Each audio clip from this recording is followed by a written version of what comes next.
¿Qué tal? Muy buenas tardes. Mi nombre es Jaime y yo voy a hablarle acerca de la crisis actual de la arquitectura latinoamericana. Tenemos una problemática arquitectónica de los países subdesarrollados versus la arquitectura de los países dependientes. Estas dos arquitecturas tienen un contraste con el lujo de las construcciones, de las minorías y la pobreza de la mayoría de las personas, diferenciando la vida de campo con la de la ciudad, que son evidentemente distintas. Dicho de otra manera, es necesario que se analice el surgimiento de la modernidad arquitectónica latinoamericana, realizando estudios integrados que contemplan la arquitectura como parte del proceso histórico de nuestros países dependientes. A partir de la tercera y cuarta década del siglo, en América Latina se logra integrar el capitalismo mundial, el cual surgió en Alemania y en Estados Unidos como potencias imperialistas que son y por su proyección hacia el mundo colonial. Es ahí cuando Latinoamérica comienza a adquirir definitivamente características de modernidad. Pero miremos lo positivo. Los pueblos atrasados tienen un privilegio de observar en las ciudades subdesarrolladas su propio futuro. Algo que no es de extrañar es que la Revolución Francesa haya influido tan notoriamente en el desarrollo de todos nuestros pueblos, ya que los impulsó a alcanzar el desarrollo que algunos pueblos habían obtenido. Pero ideológicamente, en última instancia, depende del nivel alcanzado por las fuerzas productivas, constituyendo esto el polo principal de la contradicción, la producción avanzada por encima de la productividad del trabajo. Bien lo dijo el expresidente de la República Popular China, Mao Zedong, que las fuerzas productivas, la práctica y la base económica desempeñan por regla general el papel principal y decisivo. Quien niegue esto no es materialista. Pero hay que admitir también que bajo ciertas condiciones las relaciones de producción, la teoría y las superestructuras desempeñan a su vez el papel principal y decisivo.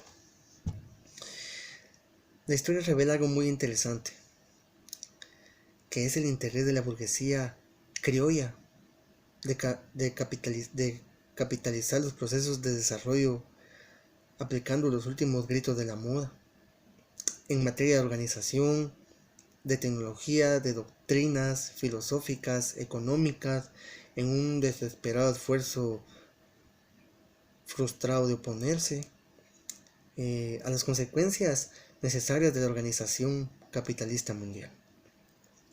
Pero hasta ese momento la burguesía criolla no contaba con el capital necesario para avanzar hacia un proceso capitalista más o menos clásico, avanzando y llegando a la adolescencia sin tener tras de sí una capa artesanal, manufacturas y acumulación del capital que le permitía dar ese salto histórico que buscaba. Pero es de aplaudir la entrada de capital extranjero. Eso fue algo muy, muy bueno y los favoreció bastante.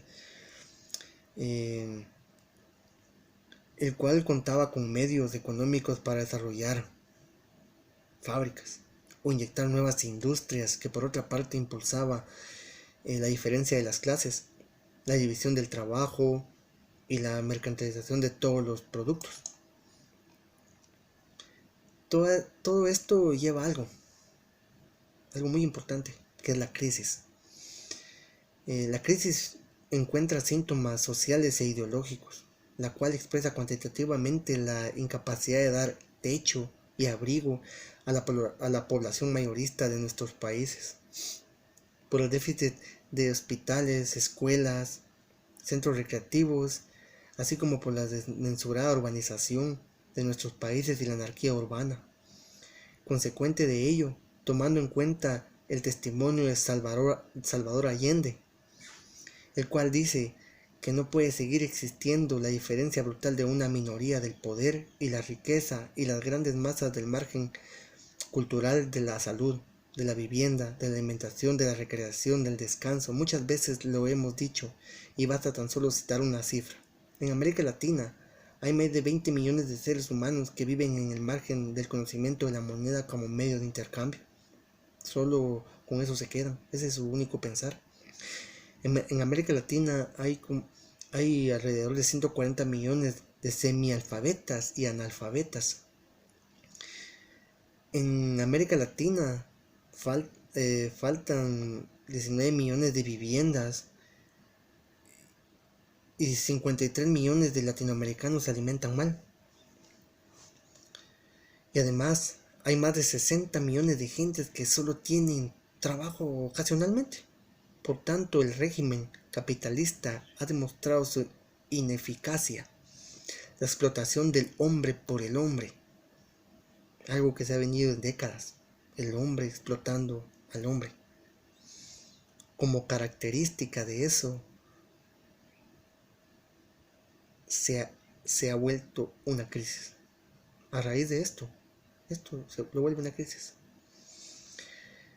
Cambiando de tema, voy a hablar sobre la responsabilidad social del arquitecto.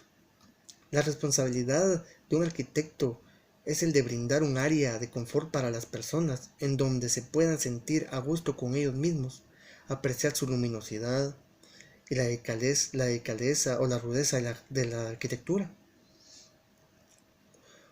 Un lugar que nos proteja del frío o del calor, un lugar que nos impresione con sus grandes dimensiones o que nos acoja con sus dimensiones pequeñas o pequeños espacios, demostrando que el hombre que la crea está orgulloso de su creación, ya que el medio en el que vive el arquitecto es dinámico y cambiante. No cabe duda que la arquitectura es creación de los arquitectos. Pero me hago la pregunta, ¿podemos decir que la arquitectura es creación total de los arquitectos? Yo me atrevería a decir que no,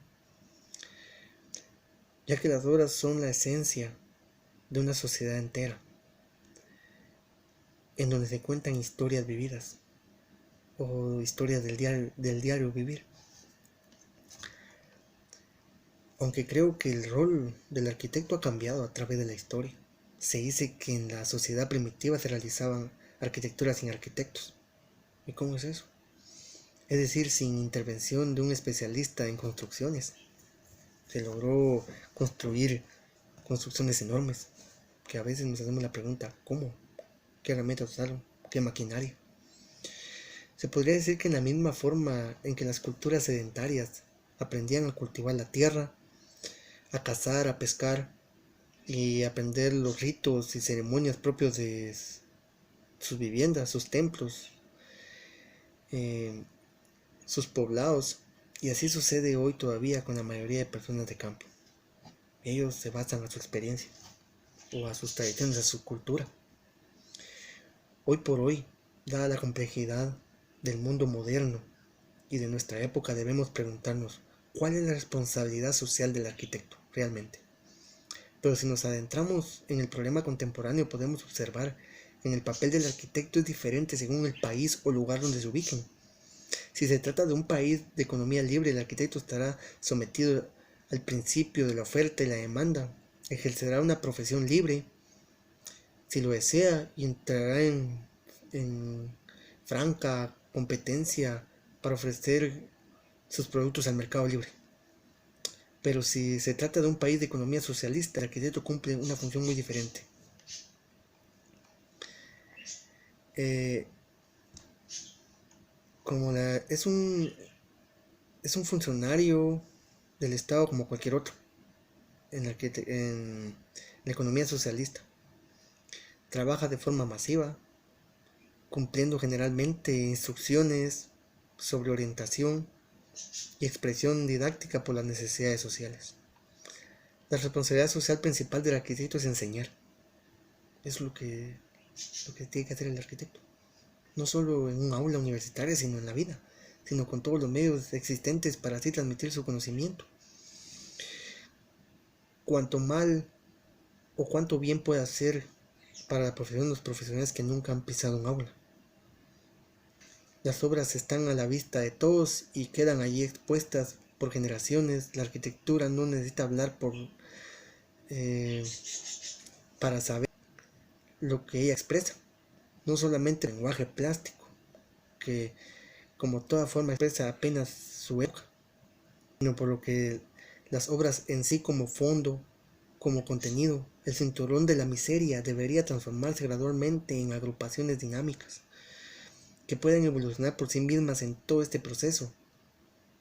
Deberá estar el arquitecto luchando a través de la enseñanza en aulas universitarias, a través de laboratorios de investigación, a través de la acción social, inculcando valores a, a los futuros arquitectos, incorporando los equipos dirigentes y grupos interdisciplinarios colaborando en la toma de grandes decisiones del presente y futuro.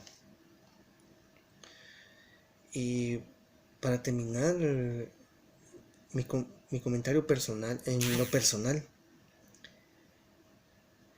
la crisis de la arquitectura en Latinoamérica se basa en los países subdesarrollados que nos quieren gobernar a su antojo, quitándonos las herramientas necesarias para avanzar en el camino de la arquitectura, dejándonos en la ignorancia y mantenernos al margen del conformismo, ya que en Latinoamérica la mayoría somos conformistas.